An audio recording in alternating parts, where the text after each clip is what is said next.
Hey everyone, welcome to the True Crime Cases channel. Today we're diving into a chilling story, and I invite you to watch the video. Don't forget to leave your comments and likes.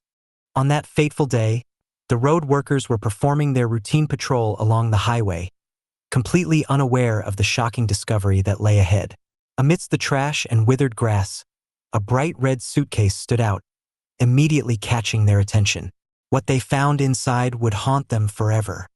At first, they assumed someone had simply forgotten their luggage, but their instincts told them something was wrong. With growing apprehension, the workers opened the suitcase and were immediately struck with horror. Inside, twisted in an unnatural position, lay the body of a young woman. Even for these seasoned workers, it was a shocking and disturbing discovery. It was a chilling realization that they had just stumbled upon the scene of a terrible crime. As it later turned out, this young woman had met one of the most horrific deaths imaginable. The victim, 24-year-old Valeria Reyes, had grown up in a cozy suburb near New York with a loving family. She was the beloved older sister to her 3 younger brothers, with whom she shared remarkably warm and trusting relationships from childhood. Valeria was known for her cheerful disposition, genuine smile, and ability to connect with people. It was no surprise that she was always surrounded by a wide circle of friends. She had an especially close and joyful relationship with her mother. They shared their most intimate secrets and consulted each other on any issue, just like best friends. For her mom, nothing was more important than Valeria's happiness and peace of mind. Valeria had many talents. She drew beautifully, sang, and dreamed of becoming a professional tattoo artist. The young woman diligently studied this art under the guidance of her older brother, who had already achieved some success in the field. Together, they made plans to open a joint tattoo parlor where they could bring their creative ideas to life. In the meantime, Valeria worked part-time at a small, cozy bookstore, where there was always a special atmosphere of knowledge and creativity. In January 2018, Valeria's life took a sharp turn when she met the charming and gallant Javier da Silva, a 26-year-old Venezuelan who had recently moved to New York on a popular dating site. Javier shared a moving story about how he had to flee his crisis-ridden homeland to save his life, which prevented him from completing his college education. Now, he was diligently working in a restaurant to build a new life in a foreign country. Valeria felt sympathy for the friendly guy who found himself in such a difficult situation. After a few dates, romantic feelings blossomed between them. The relationship developed rapidly and turbulently, but it lasted only about 3 months. Javier turned out to be too pushy and was already hinting at a quick wedding, which frightened Valeria.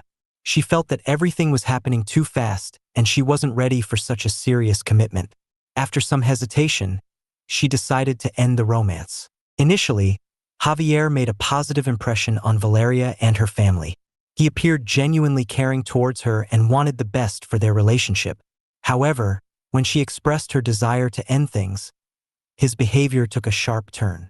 Javier refused to accept the breakup and made persistent efforts to win Valeria back.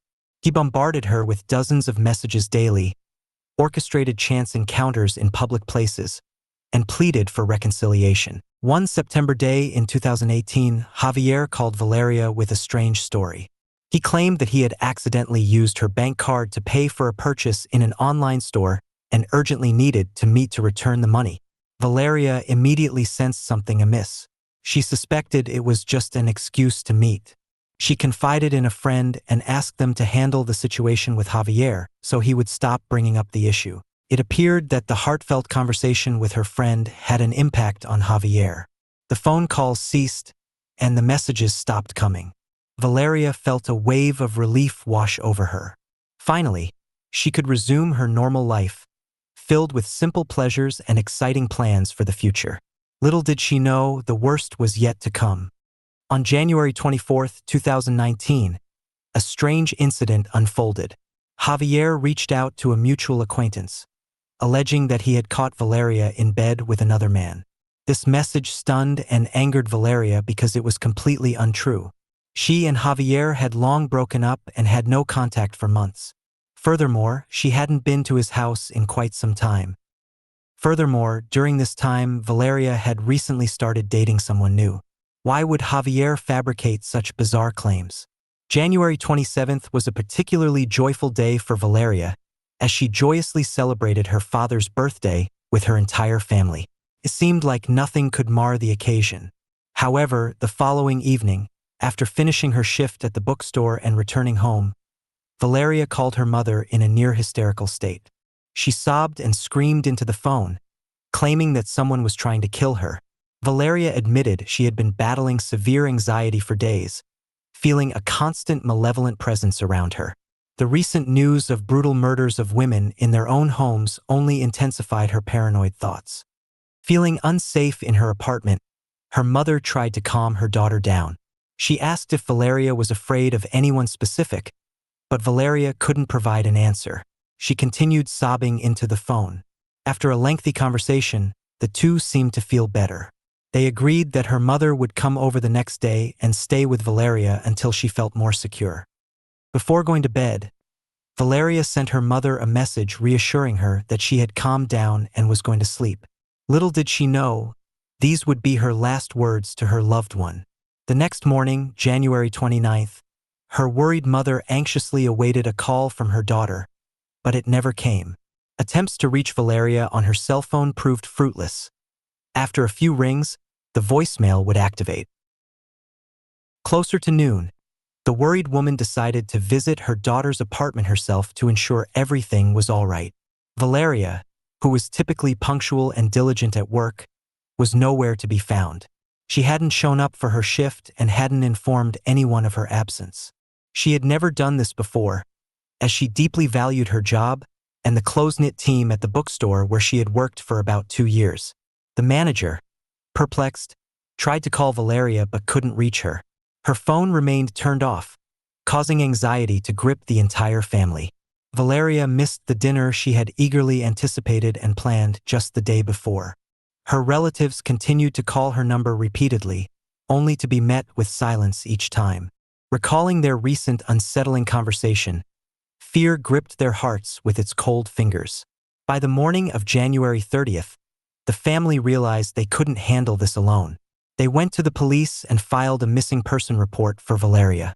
The investigators' first suspicion fell on her ex-boyfriend Javier, whose intentions the family had promptly informed them about. A thorough search of his apartment yielded no significant leads. There were no signs of a struggle or any indication that the girl had been forcibly taken anywhere. The only unusual detail was small bloodstains on a pillowcase in the bathroom, though police suspected they could be from a simple cut or nosebleed. Immediately, police launched a search for the missing girl. They contacted her mobile operator and discovered that her phone had been switched to airplane mode on the night of January 28th, around 3 a.m. Since then, her phone had remained off. The most alarming discovery was that someone had accessed the girl's cloud storage and meticulously examined all her photos, videos, and messages. It appeared the perpetrator was searching for specific information. Another troubling detail emerged. At 5 a.m. on January 29th, just 2 hours after her phone was turned off, someone withdrew $1,000 from Valeria's bank account. Surveillance cameras captured footage of a man driving a black Honda to the ATM, swiftly withdrawing the money and then disappearing. Valeria was not seen anywhere nearby. Using the car's license plate number, law enforcement identified it as belonging to Javier, the same ex-boyfriend mentioned by the missing girl's mother. He quickly became a prime suspect. During a search of his house, no direct evidence linking Javier to Valeria's disappearance was found. However, surveillance footage revealed that on the evening of January 28th, Javier left his home in a black Honda and drove towards his ex-girlfriend's residence. Investigators confirmed that Valeria had not received any calls or messages from Javier in recent months. It was clear she had not invited him over or made plans to meet him. The question remained, what was he doing there at night without warning or invitation? Even more suspicion arose from Javier's peculiar behavior immediately following these events. He turned off his phone, making it impossible to track his movements. At 6 a.m., his mobile briefly turned on near Harrison, Connecticut. By 7:30 a.m., it was detected in Greenwich. Not until 9:43 a.m. did Javier return home to Queens. as confirmed by cameras near his house. He returned wearing different clothes than the night before and carried a small sports bag, which he took into the house. A few minutes later, he emerged without it. All of this greatly alarmed the detectives. Later, they discovered another interesting detail. The evening before Valeria's disappearance, Javier posted an old joint photo of them on Instagram. Why did he do this? Perhaps he wanted to convey that they were still together, or maybe it was a message to someone else. While the police made slow progress in their investigation, Valeria's relatives and friends continued their own search efforts. They put up posters with her photo, asked acquaintances and passers-by if anyone had seen her, and checked all the places she typically frequented. Despite their efforts, none of the leads yielded any results. A week passed filled with anxious anticipation, sleepless nights, and exhaustive searches. Then, on February 5th, an unexpected breakthrough occurred. On the roadside, highway workers spotted the familiar red suitcase that immediately raised their worst suspicions. Upon opening it, what they discovered prompted an immediate call to the police. The mutilated body of a young woman. Her hands and feet were tightly bound with rope, and her mouth was sealed with a thick layer of duct tape. Her light shirt was torn, and her jeans were ripped and soiled. The girl was barefoot, and a gruesome wound on her head, from which blood had recently flowed, caught immediate attention. Upon examination, the deceased was quickly identified as Valeria Reyes, who had been reported missing the day before. Despite the horrific condition of her body, her parents were able to recognize their beloved daughter during the autopsy. The chilling details of the murder were soon revealed. Before her death, the girl endured a severe blow to the head from a blunt object. Subsequently, while still alive, she was forced into a suitcase and left to perish. Her last moments, confined in a cramped space, were filled with unbearable pain and despair. Hilarious life slowly ebbed away due to oxygen deprivation. Despite all evidence pointing towards Javier da Silva's involvement in this brutal murder, proving his guilt was no easy task. The only direct evidence was Valeria's bank card found in his wallet. During interrogation, the suspect presented an extremely dubious explanation. He claimed to have found the girl's card and ID in a bar by sheer chance. His story sounded implausible and raised further questions. Investigators confronted Javier with all the information they had gathered: surveillance video footage, details of his car and phone movements on that fateful night. They assured him they knew he had been at Valeria's house. The suspect then changed his story, admitting he had been very drunk that evening and might have gone to her place, but claimed he remembered nothing. However, when detectives showed him photos of his ex-girlfriend's mutilated body in the suitcase, Javier couldn't bear it and burst into tears. He began speaking incoherently, trying to justify himself. According to his new version, he had gone to Valeria's place that evening at her invitation. They had consensual sex, albeit rough, but at some point, the girl fell, hitting her head on the floor and losing consciousness. Javier claimed he tried to help her by performing artificial respiration and cardiac massage, but his efforts were in vain. Fearing he might be accused of murder, he panicked and attempted to conceal the crime. He tied up Valeria, sealed her mouth with duct tape, placed her in a suitcase, and took her out of town.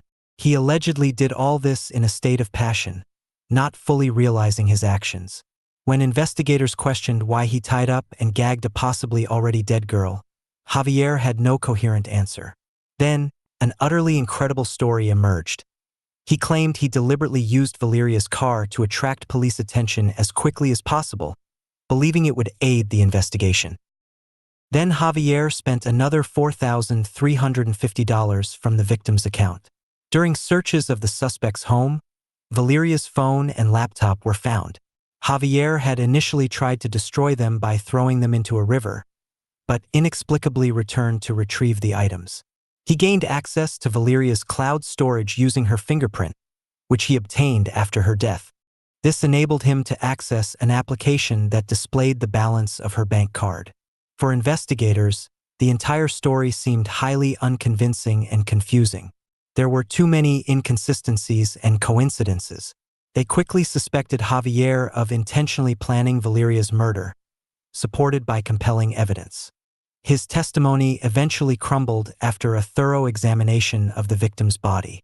Signs of struggle and violence were found on her body, with skin and blood from the killer discovered under her nails. His fingerprints were also found on her neck and chest, and his DNA was pervasive throughout the crime scene. On the suitcase, inside the car, and on the victim's belongings, it became evident that he had meticulously and deliberately carried out this heinous crime. The suspect was promptly arrested and formally charged with the brutal murder of Valeria Reyes. Under the weight of undeniable evidence, Javier da Silva eventually confessed to his guilt in court on February 5, 2020. During the trial for the intentional murder of 24-year-old Valeria Reyes, the prosecutor highlighted the defendant's calculated and methodical actions, detailing how he obsessively monitored the victim's every move and stalked her. During the court session, Javier had to endure many angry accusations from Valeria's grief-stricken loved ones. Her mother's speech was particularly emotional. She struggled to hold back tears and spoke through sobs. The woman condemned her daughter's killer as a true monster, selfish, soulless, and cruel. Javier's lawyers attempted to justify his actions as a sudden outburst of anger and jealousy. They spoke of the defendant's challenging childhood, his depressive state following the breakup with Valeria, and his recent drug use leading up to the tragedy. They argued that these factors had influenced his emotional state and led him to make a fatal decision. They even presented letters from former friends in Venezuela who portrayed Javier as a sensitive and decent person who had stumbled in life. However, these attempts did not sway the jurors' opinion. On September 3, 2021, the court sentenced 28-year-old Javier da Silva to 30 years in prison, effectively condemning him to spend most of his life behind bars. The investigation also revealed that the defendant had been illegally staying in the United States since arriving on May 8, 2017. Under the visa waiver program, Javier's allowed 90-day stay expired on August 5 of the same year. Despite this, he remained in the United States illegally. After serving his 30-year sentence, he will be deported to his homeland in Venezuela, where he may face another trial. The death of Valeria Reyes came as a profound shock to her loved ones. The tragic outcome of an ordinary social media acquaintance stunned her loved ones. This high-profile case prompted reflection on the dangers of virtual relationships and the hidden threats in the real world. Valeria will be forever remembered by her family and friends as a vibrant, cheerful, and dedicated young woman whose life was tragically cut short. I hope this story has touched everyone who heard it. If you found this story impactful, please hit the like button, subscribe to the channel, and share your thoughts in the comments below. Let Valeria Reyes' case serve as a warning to us all. Be cautious, especially with strangers, and don't hesitate to seek help if you feel unsafe. Take care of yourself and your loved ones. Thank you for watching. See you next time on the channel.